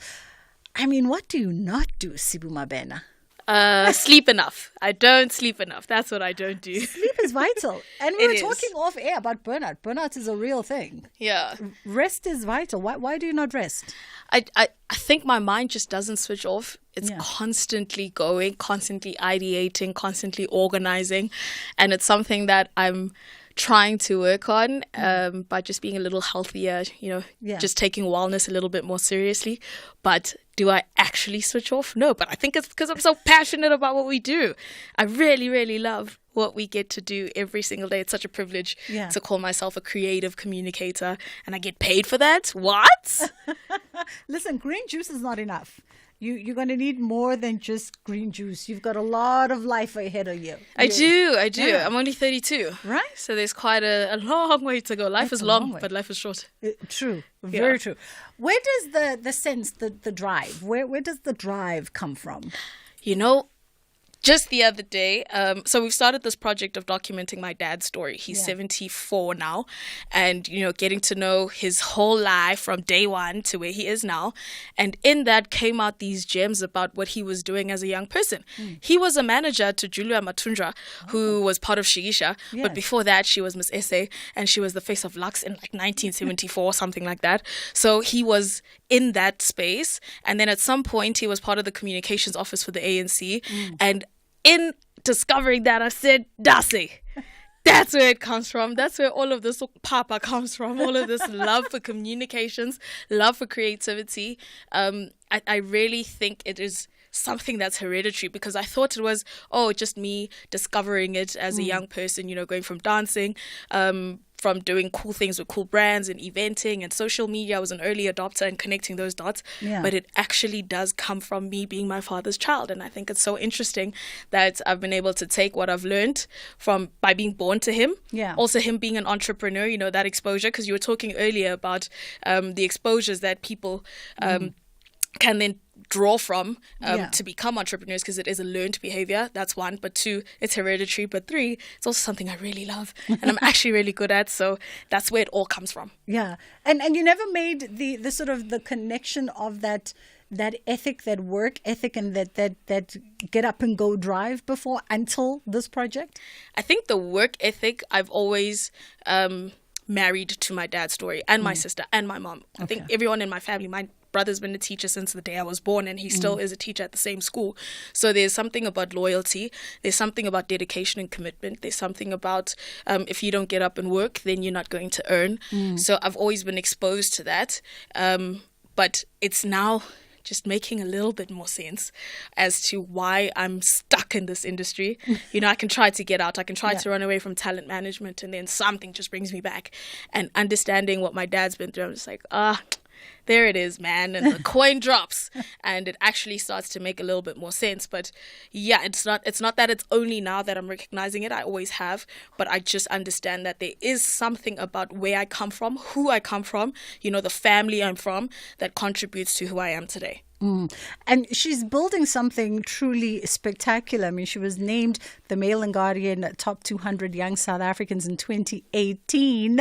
And she attributed, in part, the growth of Duma Collective, of course, to the creatives that are behind some of her biggest achievements. And this is what people get a sense from you is, if you follow Sibu on social media, you very much give the sense of believing in the power of collaboration. Yeah. And that you get further if you reach out and tap into your sources, human capital. Absolutely, because together everyone achieves more. Yeah. It's really, it's really obvious that no man is an island. Yeah. The people who succeed have always had another person with them. Okay, barring like an Elon Musk maybe, but I think he's just got an army of people helping him. But if you look at a Mark Zuckerberg, he had the other guy, Sean Parker. Guy, yes. A Mark Zuckerberg had a Sean Parker. A Oprah Winfrey had a Steven Spielberg. You know, there's always people that are attached to other people's success because the collaboration is what breeds the thing that people are interested in, right? Because you can only do so much as an individual. You only have 24 hours in a day. Even Beyonce has a huge team of people, but we can quote and say we have the same 24 hours as Beyonce. Oh, no. Yeah. We have the same 24 hours. We don't have the same team. We don't have the same resources. We don't have the same number of people available to us to work together. So I realized that if Duma Collective is to go anywhere, it's going to take a collective. Yeah. It's the collective power of all the people who contribute and bring their perfect bricks to build the perfect wall.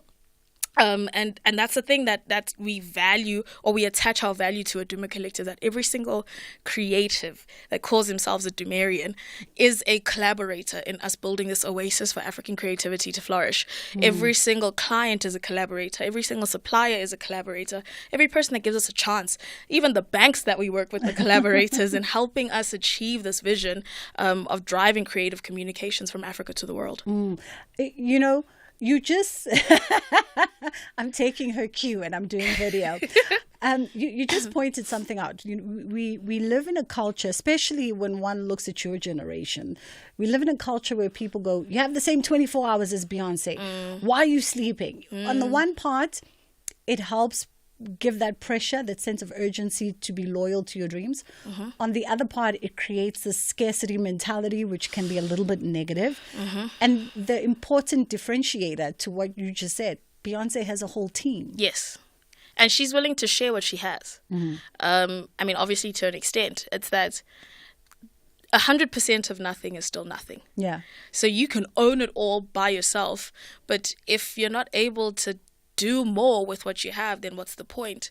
So it is to say that with what I have, I'm willing to open it up and share my space, share my networks, share the responsibility, and also then share the fame and the glory of us being able to achieve something together and, you know, stand on a hill and say, oh, look at us, we did that cool thing for NBA Africa. It's look at us, not look at me. You know, look at us, we did Fill Up together. There's so many things we've done as an us, and even me sitting here as an individual, you know, speaking to you, it is because there's a team of people back at the office continuing to do the work. So there's no chance in anywhere that I would be able to do what I do without the 52 people that I work with every single day and all of the suppliers and all of the freelancers we get to work with, etc. But on the point of I guess not taking care of yourself in order to achieve the look at us, I think it really does take one knowing themselves enough to know what their limits are. Yeah. How far can you push yourself before you break? And also, how much do you need to pour into yourself so you are able to continue to pouring into other people's cups? So there's a lot of self-love that my generation speaks of. There's ukuzazi in order to understand what are you capable of and what are your limits and what do you need from the world in order to be able to continue to do what you do every day. If I walk into your relatively new, I mean, she's had the building now, but literally 365 days we moved in.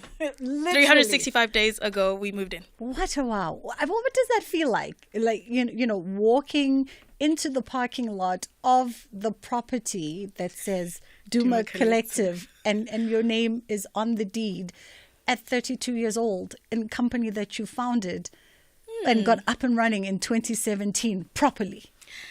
Feels like a lot of responsibility because every month the bond payment comes. Every month the rates and taxes. Not to mention the salaries.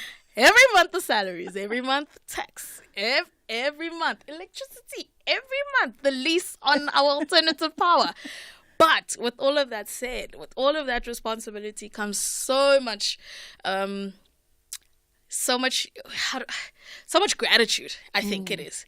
I'm really, really grateful for the privilege, because I see it as a privilege, to be able to do cool things with cool people and we all get paid for it, because that's always been the dream. I've gotten so much experience. I've gone to travel. I've gone to work on really big events. I've given Raphael Sadiq tea on stage, okay? I've shopped for Solange's rider. Yeah. I've watched Beyonce's car drive right past me to go to stage. I've been in a dressing room or a rehearsal room with Oprah. Yeah. I've gotten to do really cool things. And all I wanted was for other people to be able to do the same thing. And that's what we've created at Duma Collective. It's just a place where creatives who are really good at what they do and really just want an opportunity can get one to work on some of the biggest brands who shape, who shape communications in this country and just make people who spend their hard-earned money feel like a brand sees them. So that's the feeling that I have, that, oh my God, I get to wake up again and go do this again with all these amazing people. That's how it feels. You always use the, and as we were talking about, your building, I thought, if it's not the first thing that I see when I walk in, now that you're settled, I'm going to come visit. If it's not the first thing I see walking into the door, self-love. No, can I tell you what's the first thing you'll see? What? There's a sign that says, "This is our happy place." Okay, I like that. Yeah, I'll take that too. I'll take that. Place. We can leave self-love for when I'm pondering in the powder room and ideating. Yeah, it's a self thing. You must know it. You don't have to see it. You must know it. Yeah. Right? Was there a time in your earlier journeys, at any point as a young person, where that wasn't the bedrock of who you are? Where a time where maybe even self-doubt and second-guessing sort of nestled into your being? Lots of small moments of it over the past many years, simply because, one, I'm a girl. Yeah. in a world where a lot of the decisions are made by people who don't look like me. Two, I'm young, right? In a world where decisions are made by people who are way older than me. Yeah. Three, I've got to rally people who are my age, younger or older, to kind of understand this idea, this vision that I have that I may or may not actually know how to articulate properly, and say, just trust me, bro. Yeah. It's going to work out. And in those different spaces that I find myself in, there's been instances of having to now oversell, and in the overselling, then I overthink. In the overthinking, then I just doubt. And then in the doubting, I just don't do. And it's been a long process or a journey of kind of bringing people into my taking people into my confidence, I think, to be vulnerable to them, to say, please help me in crafting, one, my leadership style, or two, how I package my offering. What do we sell at Duma Collective? Or three, help us understand this product that we have. Yeah. And it's taken many conversations, many reflections. It's taken many honest moments, many tears, many prayers, to kind of arrive at a point where I can confidently say, oh, yeah, self-drive, Yeah. It's been 16 years of doing this. And it's not easy. And that's why I really have a lot of time for people who struggle with that, simply because I didn't wake up knowing who I am and what I have to offer to the world. It's been a long journey of many different people coming in and kind of helping with that validation.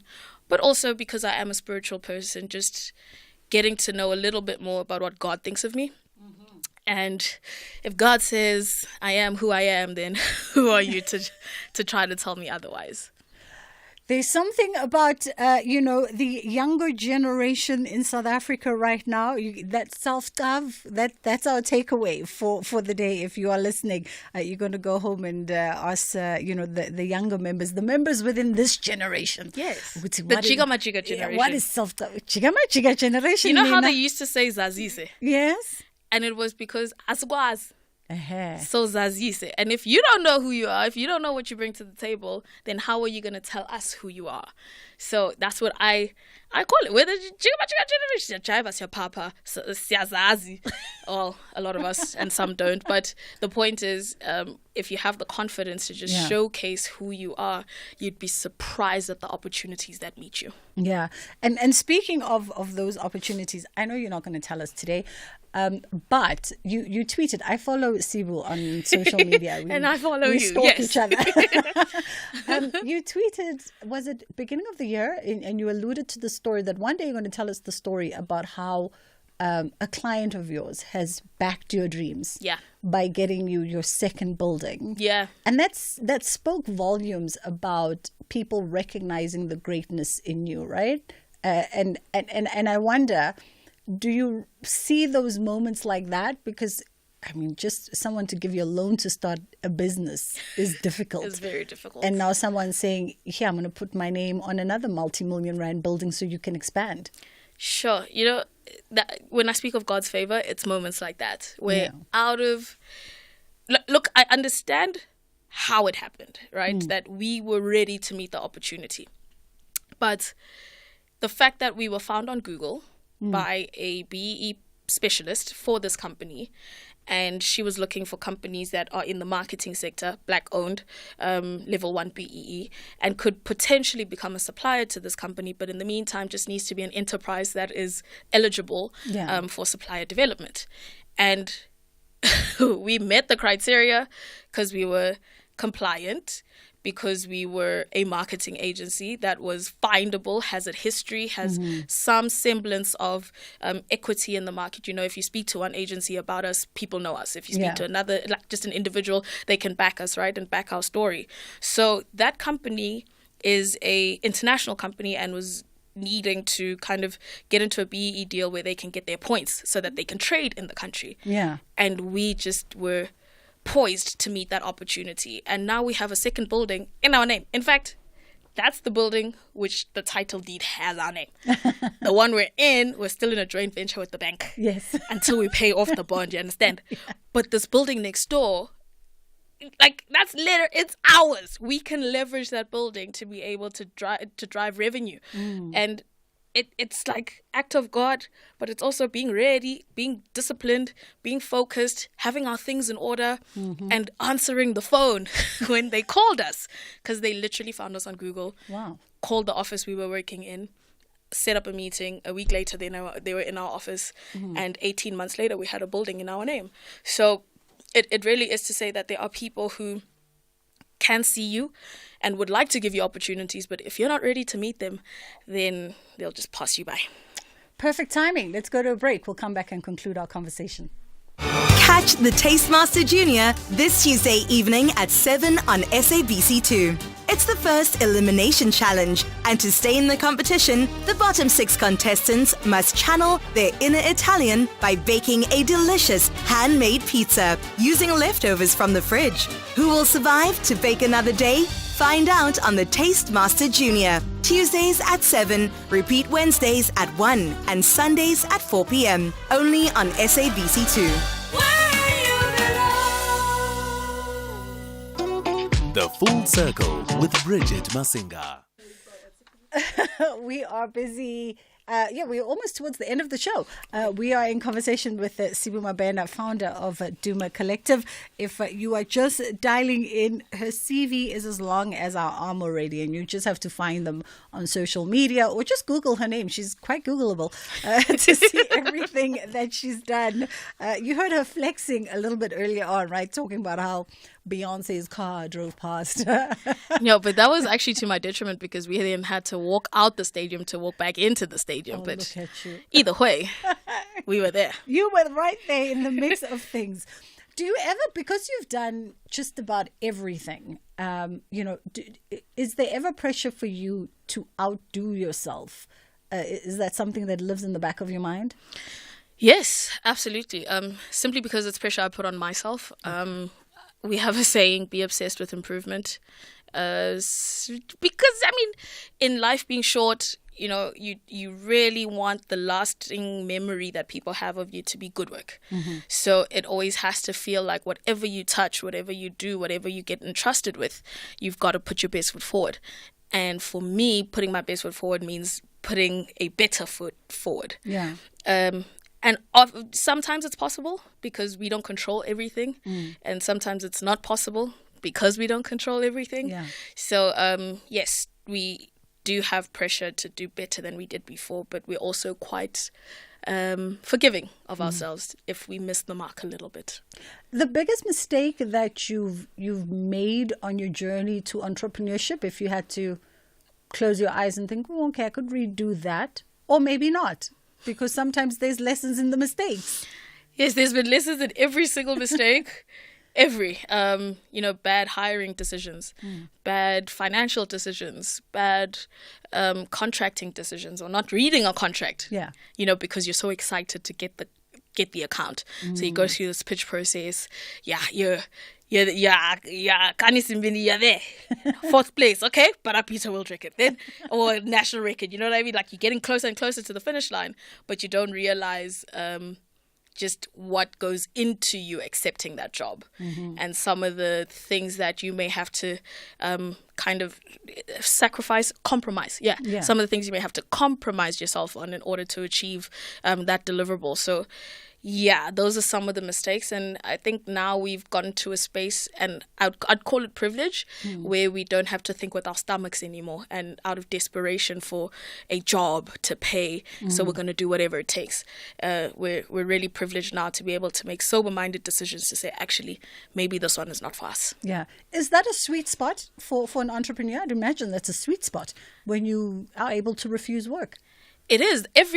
I think every person, yourself included as a media personality, you want to get to a place where you're choosing which jobs you take, which you don't want to find yourself emceeing in a tavern 6 hours away, but it's costing you, or you're only earning, what you should be earning to do a 30-minute job. Yeah. You want to have choices, you want to have options, and you want to enjoy what you're doing. So even bad client relationships where it's an abusive partnership, we've gotten to a point in some instances where we've had to humbly let go of a client, big international client, to say, actually, this is not good for my people. My people are not sleeping. My people are coming to work anxious. Every meeting we step into, it really is that of a scared relationship. We can't do this anymore. Thank you very much, but we would like to resign from this account, because we're not performing heart surgery, guys. We're not trying to, our business. We're not trying to solve cancer. We are just trying to do great creative work that's going to move the needle, that's going to contribute to the commercial success of our clients. But if we're doing it at the cost of our people, then we've got to say no thank you. So I think every entrepreneur aspires to be in a space where they love to do what they do, especially if it's a service industry, where you have no choice but to interact with people. Yeah. In our literal final moments, you were visiting our sisters downstairs at 5FM, and when asked about making your mark in the industry, you said that knowing the steps is not enough. Yes. Yeah. It was actually in August, around about this time last year. Yeah, knowing the steps is not enough. It's a saying in dancing that like I said, you've got to put a better foot forward now, especially in such a competitive industry, or in a competitive economy where 59% of our workforce is unemployed. Yeah. The 41% of us that are working are competing against 59% who want what we have. So if you're just going to show up every day, then why are you doing it? Why are you wasting and abusing the privilege of having a job, having employment, having the honor to contribute to this economy and make someone else's life better through the tax that you're paying? So it's never enough knowing the steps. You've always got to do more. You've always got to improve. And yeah, just be obsessed with showing up as better than what you did yesterday. And on that note, that is how we leave it with my guest today, Sibu Mabena, founder of Duma Collective. You can follow them on social media and get to see all the cool stuff that they do. She's about to become the most popular woman, and she already put a disclaimer when that lineup was released. She was like, please. No, please don't. Please buy your tickets to the DSTV Delicious Festival on Ticketmaster, and also continue to secure the bag. From myself and my team as we go about the rest of our afternoon, we thank you so much for choosing to be in conversation with us. You could have been anywhere and you decided to be right here on, what's our show called again, Tabi Singh? The Full Circle of Bridget Bridget Masinga. Hey, year-end fatigue is hitting me in August. Ashraf Gada is coming through with the National Pulse 3 until 6. Inshallah, God willing, we do it again tomorrow. Ashraf Gada on SAFM. So it's not because you're getting good treatment. No. Prison is hell, my brother. All Let right. me tell you, prison is not a place to go then and have this fun. Okay. Does this give the impression that prison is not hell, and therefore it's saying a bad image? Yes, of course. This is a waiting trial saying this. He doesn't have a clue what he's talking about. For him, it's nice there and it's been set up. And I can tell you the attention that they have attracted. That prison is going to make sure that correctional officers are doing their job. Okay. And I hope the message will be spread. Miles Budu, who is the national spokesperson for the South African Prisoners Organization for Human Rights. The National Pulse with Ashraf Gada. Weekdays, 3 to 6 p.m.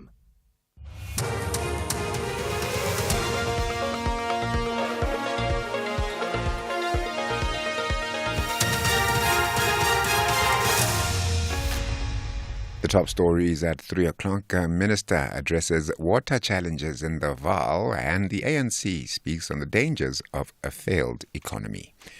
A very good afternoon. Water and Sanitation Minister Phemi Machodina says interventions in the Mfuleni municipality to address sewage spillage into the Vaal system are yielding results. She says what is remaining is to upgrade the capacity of the wastewater treatment plant in the area. Machodina says this project is at the procurement phase. She was briefing the media on her department's plans and priorities for the 2024-25 financial year. Good progress has been made in refurbishing and repairing sewage pump stations, unblocking sewer lines, repairing collapsed sewer lines, as well as repairing and refurbishing wastewater treatment works.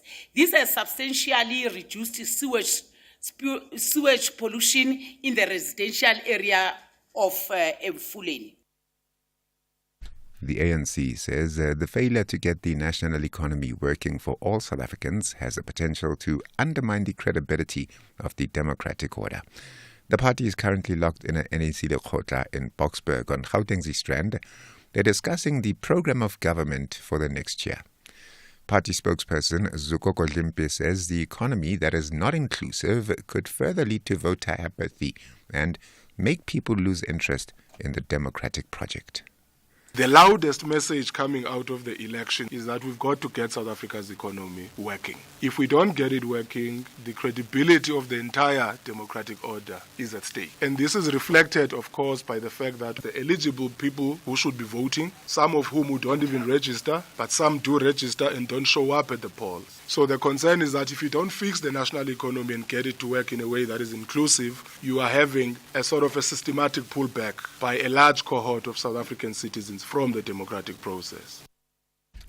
The state in the Senzo Meyiwa trial says it will be in the best interest of justice to recall cell phone data analyst Lamberto Steyn to the witness stand. Steyn previously testified that there was communication between Meyiwa's former girlfriend Kelly Khumalo and one of the accused in the murder.